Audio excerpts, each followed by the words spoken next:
Before I tell you what happened, I need you to understand something about the kind of danger that doesn't announce itself. We spend our whole lives learning to recognize the loud kind, raised voices, slammed doors, obvious threats.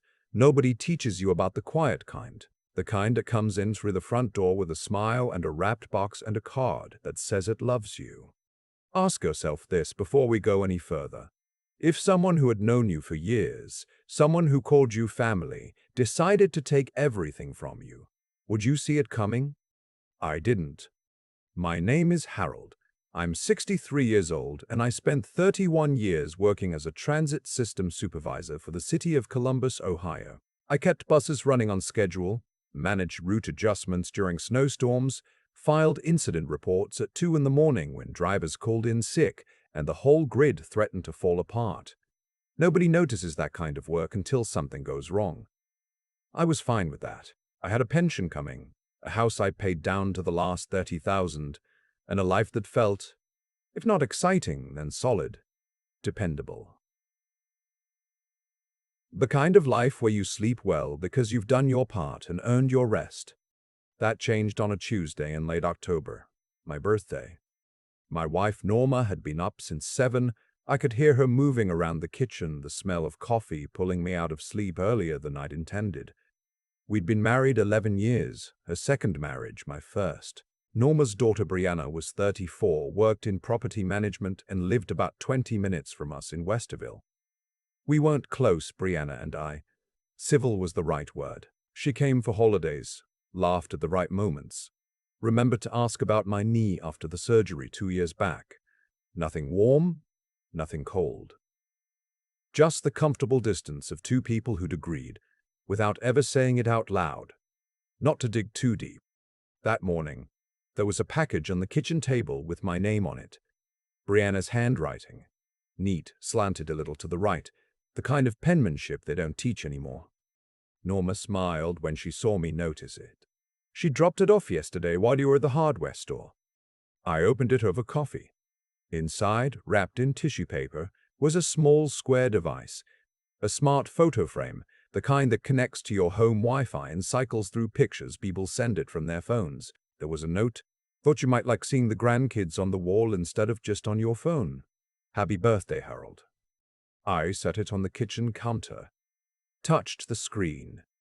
It lit up with a soft blue glow.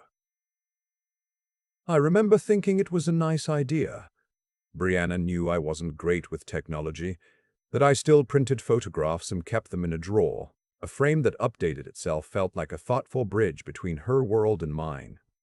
I plugged it in next to the coffee maker and left it running.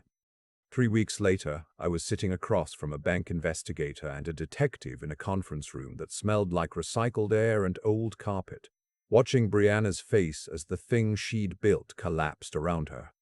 But I'm getting ahead of myself. Let me tell you how I got there. The frame ran for about 10 days before I noticed anything strange. It cycled through photos Brianna and Norma had uploaded. The grandkids at a fall festival. A shot from Thanksgiving 2 years ago. One of Norma and me at Norma's sister's wedding in Dayton. Normal things. I walked past it every morning on the way to the coffee pot and barely registered it after the first few days. That's how it's supposed to work, I think. Things you trust fade into the background. It was my neighbor, a man named Pete Calvert, who first made me uneasy. Pete is 68, retired military intelligence, works part-time now reviewing security protocols for a credit union downtown. He's not the kind of man who wastes words. We'd talked over the fence enough times that I knew to take him seriously when he got quiet. He came over one Saturday to return a post-hole digger I'd lent him in September. I invited him in for coffee. He saw the frame on the counter, glanced at it, and then looked at it again. That second looked different from the first. He set his coffee mug down and picked it up. Who gave you this? My stepdaughter, birthday gift. He turned it over in his hands. Checked the port on the back. He didn't say anything for a moment. Then he set it face down on the counter, which seemed strange. Harold, he said, do you know what model this is? I didn't. I'd never looked it up. He pulled out his phone, tacked for a moment, scrolled. Then he put his phone face down too. like he didn't want me to read something on the screen. "I'm not saying anything for certain," he said, "but there are versions of this device that can be set up to stream audio through the home network, continuously, without any indicator light." I laughed. It was the reflex kind, the one that buys you a second before the actual reaction arrives. "You're telling me a picture frame can be a listening device?" "I'm telling you some of them can be configured that way. I'd like to take this to someone I trust and have them look at it before you do anything else. Don't unplug it, don't move it. Just let me make a call." I stood in my kitchen after Pete left and looked at that frame. It was showing a photo of me and Norma from last Christmas, both of us in ugly sweaters laughing at something off camera. I didn't sleep well that night. 2 days later, Pete came back. With him was a woman he introduced as a colleague, mid-50s, former signals analyst, worked cybersecurity consulting now out of an office park in Dublin, just north of Columbus. She spent 45 minutes with the frame in my kitchen while I sat at the table trying to read a newspaper I wasn't reading. When she came back to the table, she laid the frame down gently, like it was fragile or evidence. "Maybe both." "It's been modified," she said. "The base model is legitimate, but someone added a secondary chip. Small, sits near the power module. It enables persistent audio capture when it's connected to a network. Everything it hears, it's routing somewhere. Has been since the day you plugged it in." The kitchen felt smaller than it had a moment before. "So someone could hear me, in my own house?" She nodded. "Everything? Everything within range of wherever you kept it. Coffee conversations, phone calls, the television. Whatever you said to yourself when you thought you were alone." I thought about the things I'd said in that kitchen over the past 10 days. The conversation with my financial advisor on the phone, walking back and forth along the counter while we talked about rolling part of my pension into a Roth IRA. The argument with Norma about whether to refinance before rates moved again. The evening I told her I was thinking about finally updating my will. I asked Pete and his colleague to leave the frame with me and not to say anything yet. They agreed reluctantly. That evening I drove to the Columbus Division of Police's Financial Crimes Unit. I didn't call ahead. I just walked in and asked to speak with someone. A detective named Okafor came out, 40-ish, calm in the way of someone who'd heard a lot and learned not to show surprise. I put the frame on the desk between us and told him everything I knew. He made 2 calls, brought in a tech, and an hour later Okafor leaned back in his chair and folded his hands. The device was definitely modified. Whether that modification was intentional surveillance is something we'd have to establish through the data routing where it was sending the audio. That takes time. He paused. "Don't confront anyone. Don't change your routine. Can you do that?" I drove home in the dark. The frame was back in my kitchen, plugged in, glowing softly with a photo of my granddaughter blowing out birthday candles. I left it there. The thing about deciding to stay calm when you are not calm is that it costs something. Every morning for the next 4 days, I made coffee in that kitchen and talked to Norma and let my voice stay even, let my face stay normal, while part of my brain cataloged everything being heard. I am not an actor. I've never had to be. That kind of effort wears grooves in you. On the 3rd day, I did something deliberate. I was on the phone with my brother-in-law, Norma's brother, a man named Gene who lives in Akron. We talked every couple of weeks, mostly about football and the kind of nothing that keeps people connected. That afternoon, I steered the conversation somewhere specific. I mentioned casually that I was thinking about liquidating a CD that had matured and putting it into a joint account to make things easier if anything happened to me. I said the number out loud.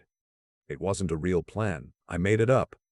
The next morning, Brianna texted Norma, "Is Harold thinking about changing his accounts?" I was going to ask if he ever needs help managing things. I'm good with that stuff. Norma showed me the message the way she showed me everything, without suspicion, without alarm. She trusted Brianna the way you trust someone you've raised.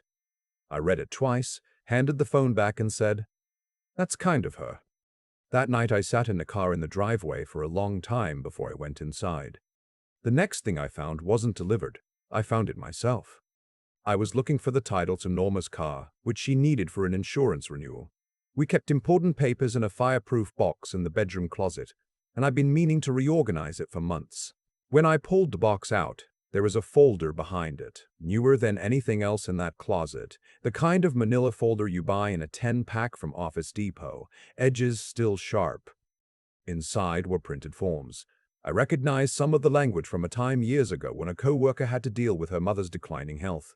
Power of attorney, healthcare proxy, a document titled Petition for Appointment of Limited Guardian, with Brianna's name filled in as petitioner and my name, Harold Eugene Booker, filled in as the subject. There were handwritten notes in the margins. Brianna's slant. Dr. Apter push for cognitive eval. Financial confusion. Document more instances. Note, Norma supportive of process. I sat on the edge of the bed for I don't know how long. The light came through the curtains at a low angle, the kind of October light that makes everything look tired. I thought about the frame in the kitchen, about every conversation it had heard about my health. The time I told Norma my blood pressure had been high. The morning I'd mentioned forgetting where I'd put my keys, which was nothing. Which was just being 63 years old and having a lot on your mind. I thought about how those moments, stitched together and played back for the right audience, could tell a story that wasn't true, or one that was true enough to be used. I put the folder back exactly as I'd found it. The next morning, I called Detective Okafor. He listened without interrupting. When I finished, there was a silence on the line that told me he'd moved from uncertain to certain. This changes things, he said.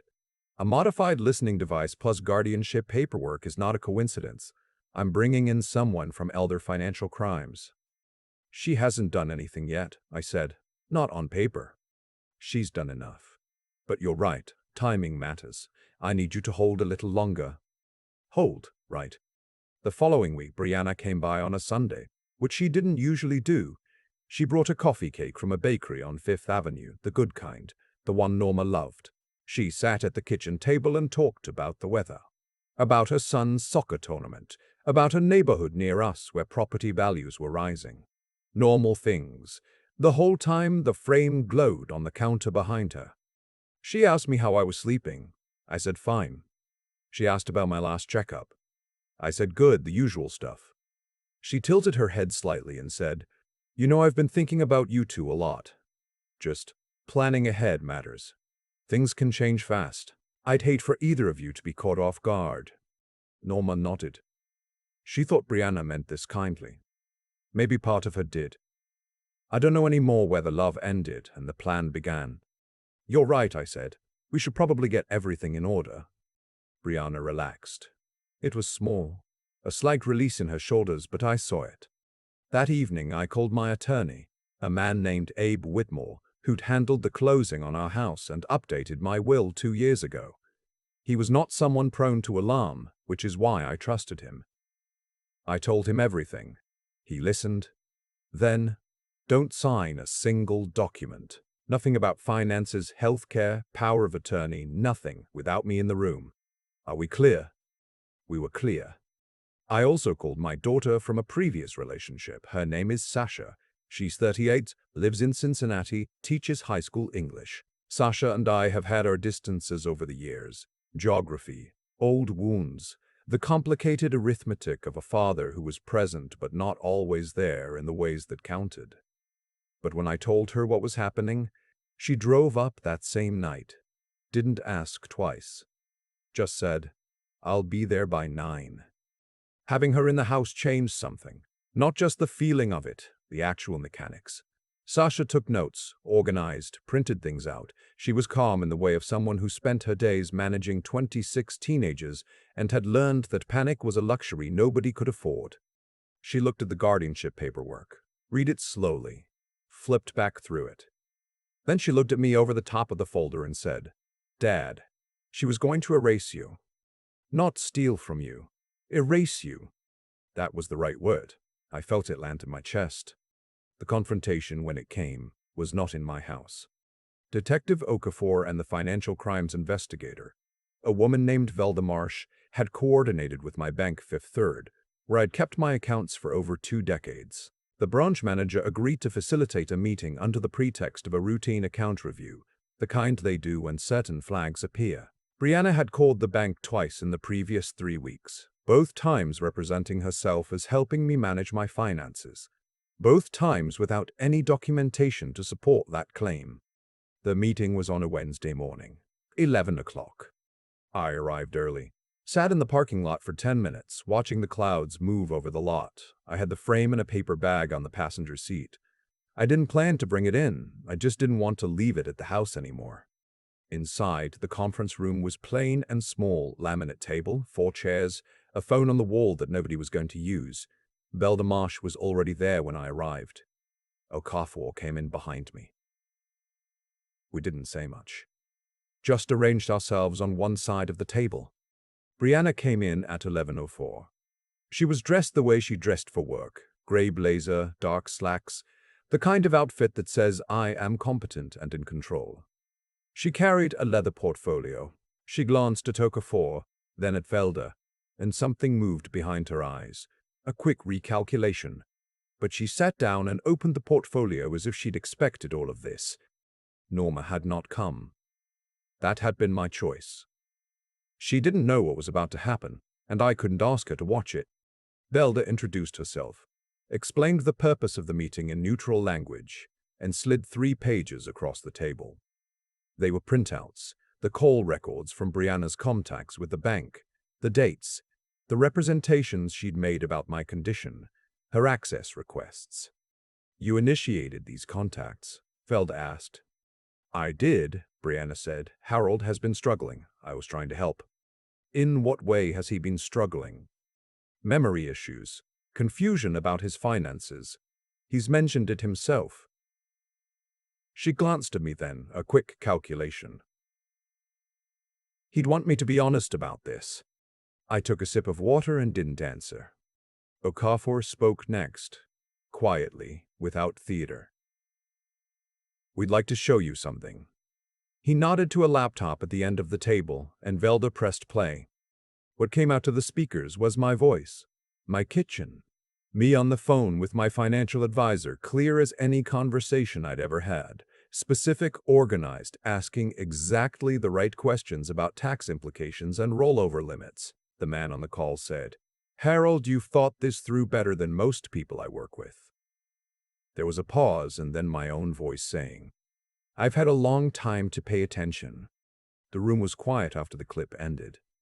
Velda said, "That's from the device you gave him, the photo frame." Brianna's face changed. It didn't collapse all at once.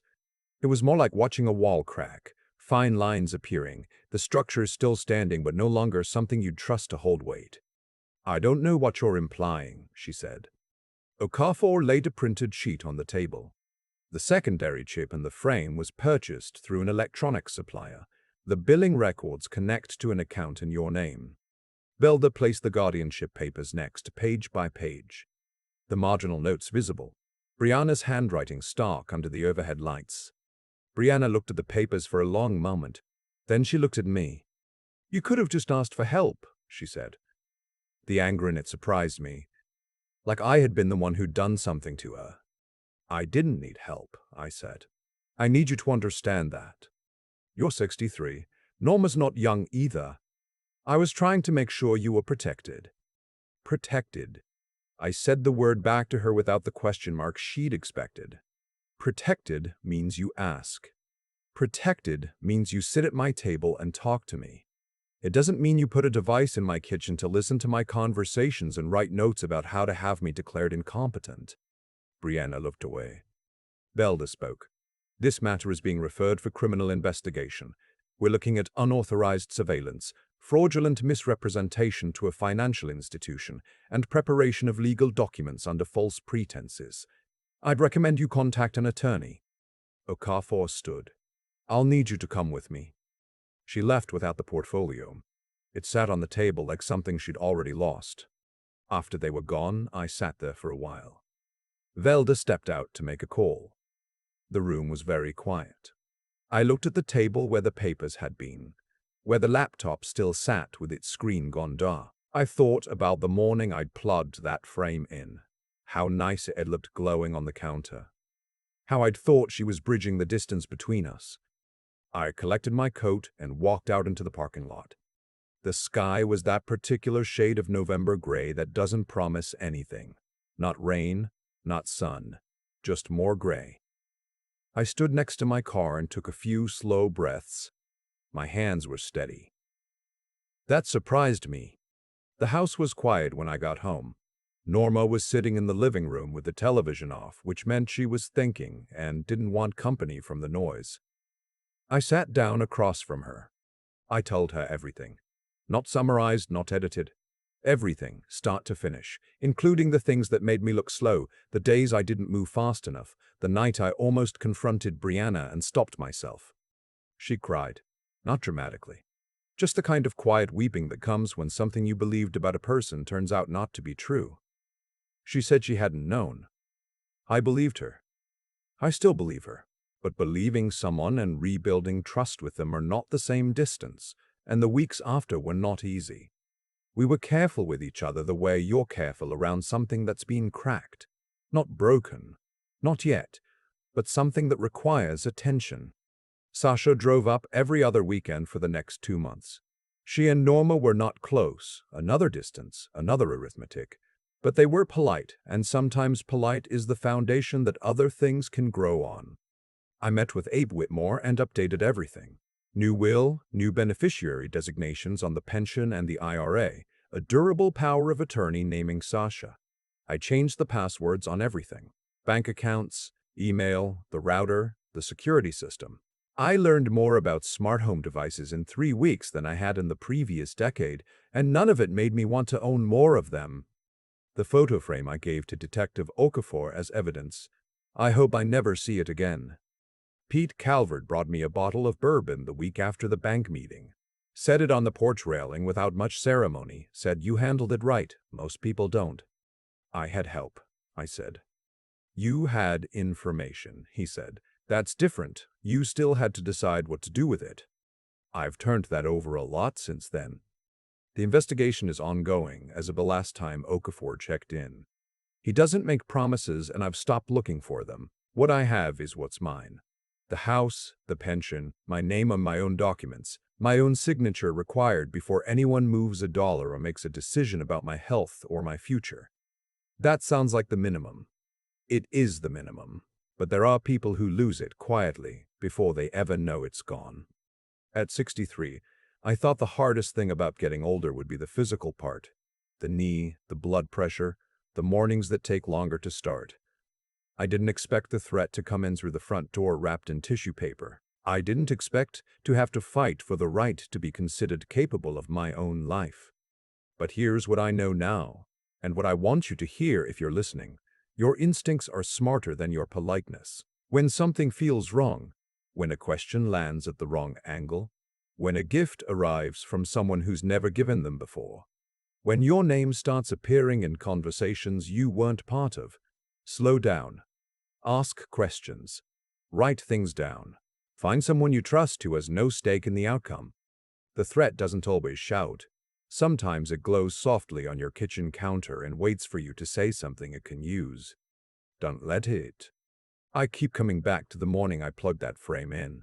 How good it felt. How I stood there in my own kitchen thinking that maybe the distance between Brianna and me had finally started to close. That's the detail I can't shake. Not the betrayal itself, but the moment just before it, when I was grateful. There's a version of this story where I never find out, where I signed the papers because I trusted the wrong person at the wrong time, and my name disappears from my own life one notarized page at a time. I've thought about that version more than I'd like to admit. It didn't require Brianna to be a monster. It only required me to stop paying attention. What saved me wasn't luck. It was a chain of choices, each one building on the last. Pete noticed something and said something, even when saying something was awkward. I listened instead of defending my own comfort. I called Okafor instead of waiting for a better moment. Sasha drove 3 hours without being asked twice. Every one of those decisions was a small act of integrity, of people choosing the harder, honest thing when the easier thing was to stay quiet. That matters. It compounds. The right thing done early enough leaves room for the right thing to be done again. And I had to do my part. I had to stay calm when everything in me wanted to confront Brianna over Sunday coffee and ended badly. I had to wear a normal face while my hands were not entirely steady. I had to keep showing up to work and checking boilers and signing off on inspections while carrying something that would have buckled most people. That kind of endurance. Not dramatic, not loud, just the daily decision to hold together when falling apart would have been easier. That's what I understand now as real strength. Not the absence of fear. The decision to keep moving through it. The hardest part, though, was thinking clearly when the situation was designed to make me doubt myself. The frame was chosen because it was plausible. The questions about my memory, my finances, my health, they were calibrated to sound like concern. A less careful man might have started to believe the story being built around him. Might have signed something just to make the worry stop. I had to keep returning to what I actually knew, the numbers I remembered, the decisions I'd made deliberately, the years of competence that didn't vanish because someone needed them to. That's not arrogance. That's the kind of clear-eyed self-knowledge that protects you when someone else is trying to rewrite your story. What I lost, I can't fully get back. Not the feeling of an uncomplicated Sunday when Brianna came by with coffee cake. Not the version of my marriage that existed before I had to look at Norma and explain why her daughter had been listening to our kitchen for 3 weeks. Some things bend and don't return to the shape they were. I've had to make peace with that. But I still have my name on my own accounts. My own signature required before anyone moves a dollar or makes a call about my health. That's not a small thing. For a lot of people in situations like mine, it disappears quietly and they never know the moment it was taken. So if something feels wrong, a gift that arrives at an angle, a question that lands a little too precisely, a kindness that keeps steering toward your paperwork, slow down. Ask Pete. Call Sasha. Write it down. The truth doesn't need you to rush. Your life is worth the inconvenience of paying attention to it.